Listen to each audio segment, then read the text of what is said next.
más que un escritor, digamos, un poeta, a mí en realidad siempre yo he sido más bien un lector siempre. Yo crecí en una casa con bastantes libros y empecé a leer muy chico. Como a los 3 años yo empecé a leer más o menos, 3, 4 años. Y leía los carteles micro igual que todos los cabros chicos, digamos, o sea, nada particular ni especial, ¿no? Pero yo creo que donde me puse a leer mucho más fue el año 84, que relegaron al compañero de mi vieja en esa época, porque una serie de allanamientos y este tipo estaba muy metido estaba metido en el Mapwell, y nos relegaron a Cochrane y partimos todos para allá, toda la familia, digamos, que en ese momento era mi vieja y yo, Guillermo, que ya estaba relegado, y nos fuimos con Claudio, con mi tío, con Bertoni.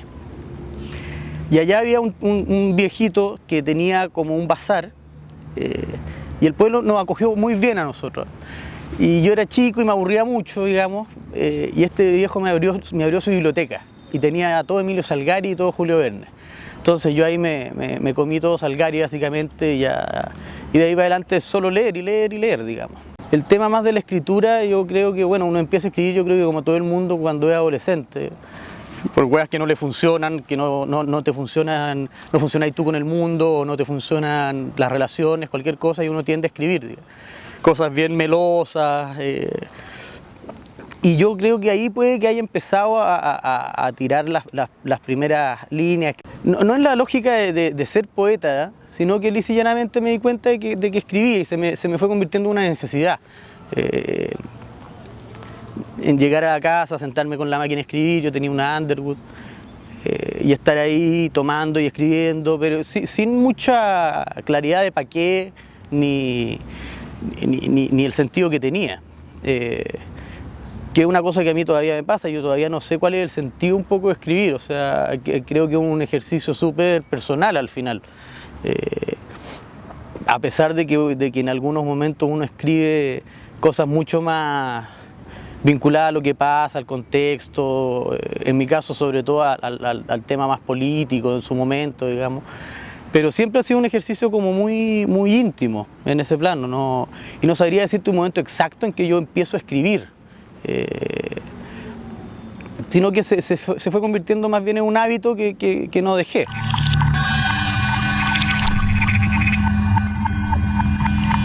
Para empezar, caché una cosa que hasta el día de hoy para mí es súper importante, que es lo central, que es hacer libros.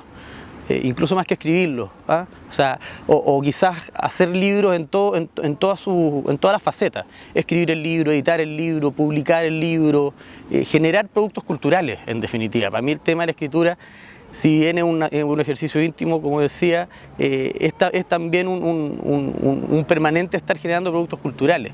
Yo tomo un poco el asunto muy por ese lado. Yo por eso en estos momentos yo me considero más bien como editor que como poeta, por ejemplo. Mi entrada real al tema más de la poesía y de la literatura tiene que ver básicamente, bueno, con los poetas franceses, con los simbolistas, con Rimbaud, con Baudelaire, con Poe y con los beatniks. Yo en realidad cuando quedo marcando ocupado después de leer Howl y después de leerme Los Vagabundos del Dharma, que hemos leído como a los 16, 15 años, entonces me rayaron harto, digamos.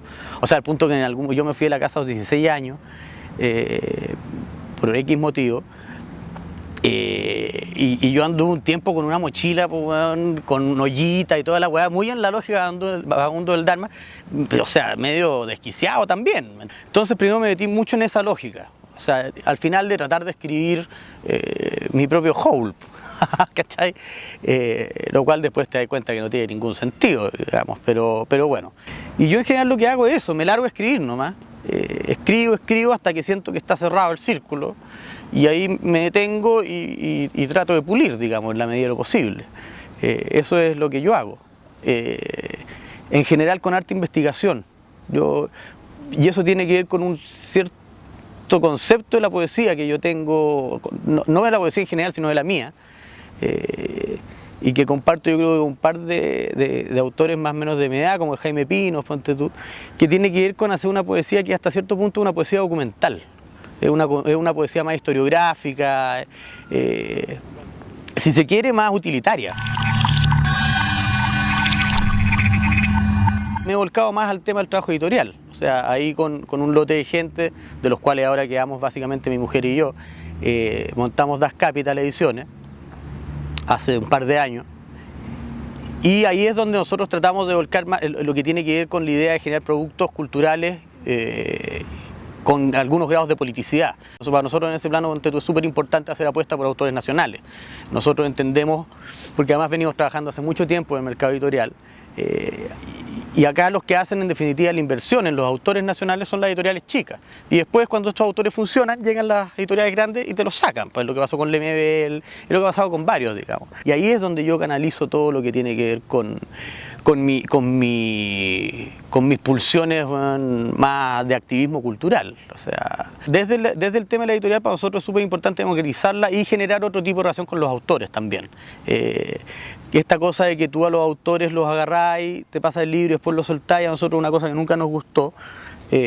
Tampoco nos gusta, digamos, el tema de cómo se ha ido dejando de lado la labor editorial propia, porque yo creo que en este país hay algunas falencias que se notan mucho. O sea, yo creo hoy día uno puede decir que hay mucho poeta publicando, hay mucho libro nuevo dando vuelta, pero eso en sí no necesariamente es bueno, porque tú ahí lo que tenés también es que al no haber prácticamente un campo crítico y por otro lado, al estar las editoriales independientes muchas veces sujetas al pago que hacen los autores para poder editarse, se inhiben de funcionar como filtro, los propios editores. Entonces terminan publicando todo lo que les llega, en la medida en que se los pagan.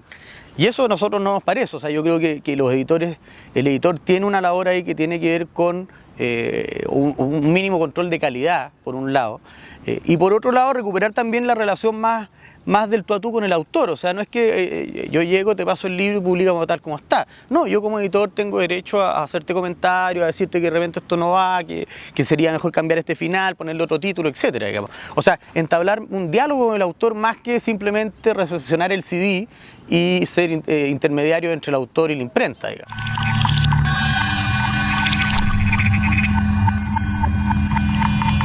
Yo no me siento parte de una generación, para empezar, y el asunto más, esta onda media goichiana de segmentar generacionalmente la movida artística o literaria a mí no me convence. Yo creo que lo que hay son autores y obras, básicamente, más que generaciones. Y igual, incluso si aceptara el pie forzado a las generaciones, de todas maneras, en la mía tenéis una generación que es bicéfala, porque tenéis una generación de los 90, si se quiere, inicial o fundacional, donde está gente como Zambra, como Leo Sangüesa, como Rivas, pero tenéis después otra que es la segunda cabeza de esto, que donde está gente como Jaime Pino, yo mismo, etcétera. Que estilísticamente son súper distintos, digamos, a esos primeros 90. Primero yo parto por reconocer que la poesía del siglo XX es básicamente anglo, o sea, en buena medida, digamos, o sea, de donde muchos se nutren es un poco de ahí, sobre todo de la poesía norteamericana, de parte de la poesía inglesa. Y yo creo que de ahí se abrevan mucho y se nota, y yo hallo que es bueno. A mí en poesía yo he leído siempre mucha poesía chilena. Lo tengo medio botado, pero a mí ponte tú una cosa que me rayaba y que me sigue rayando del Pablo de Roca.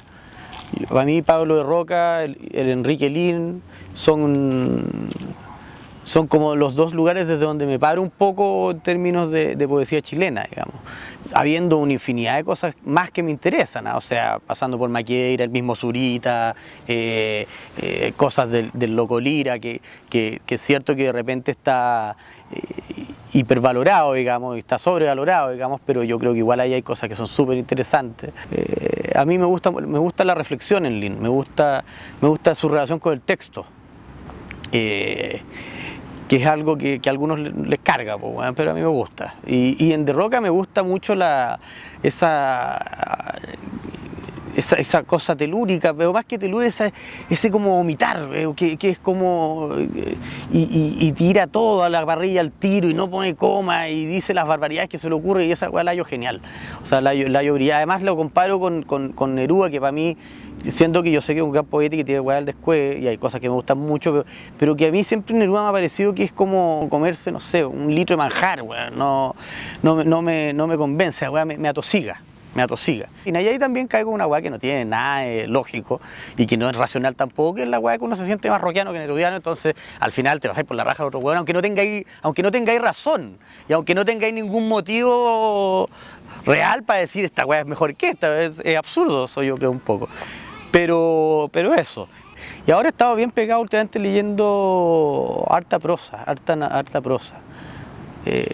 Pero hasta hace un tiempo, porque tenía plata para comprarme libros, ahora no tengo. Entonces estoy aprovechando los libros estos de bolsillo que venían, me compré Bugar y Pécuche, me compré los cuentos completos de Bellow, los cuentos completos de Melville, esa onda. Y leyendo eso. Y harta novela de judíos neoyorquinos. Harto Roth, harto Doctorow.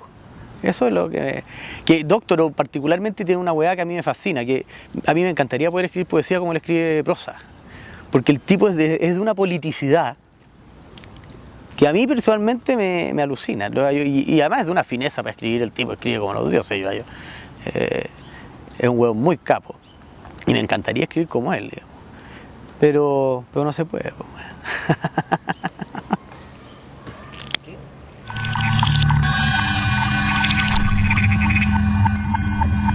Yo cuando escribo, claro, no hay un lector, pero obviamente a alguien le estoy escribiendo. O sea, yo en primer término creo que me estoy escribiendo a mí, o sea, sobre todo para tratar de, yo creo que hay dos cosas. Una, tratar de sacarme de encima ciertos fantasmas. Fantasmas del pasado y fantasmas del presente. No lo pienso como una cosa terapéutica, sino que como tratar de fijar en un lugar fuera de mí esas cosas. Cosas como desde los problemas, weón, más cotidianos hasta mis broncas, weón, y mis miedos, toda la weá, digamos. Y por otro lado, siempre hay un intento por darle un sentido al proyecto escritural, que tiene que ver con lo que te planteaba de hacer una poesía hasta cierto punto más documental, más historiográfica. Fijar la cámara un poco en ciertas zonas oscuras, po, man. Fijar la cámara encima de los campos de concentración de verdad, fijar la cámara en los asesinos en serio, o sea, ¿qué hay detrás de esos huevones? ¿Me entendí? Todo es un producto social, ¿me entendí? Yo leo la realidad así, todo tiene que ver, todo es una exudación de la sociedad que lo ven hacer, todo, y en ese sentido todo es un producto de su tiempo, y todo es producto de una ideología también. Uno se puede hacer el huevón o no con eso, ¿me entendí? Pero a mí me interesa ser consciente de eso.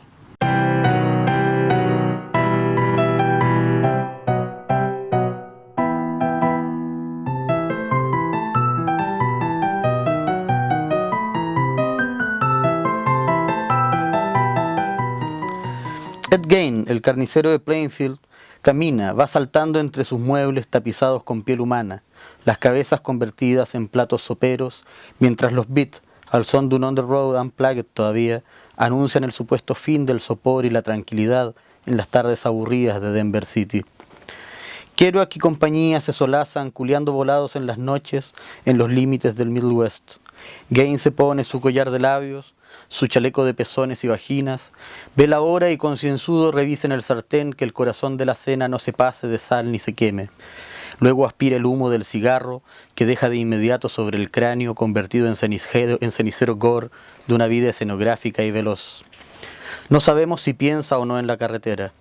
La contracultura americana lleva un tiempo ya curtiendo los pellejos de un montón de cadáveres antes que Moriarty y Sal Paradise subieran en Cadillac a la 66 o pasearan ebrios por Larimer Street entre botas y vaqueros de posguerra.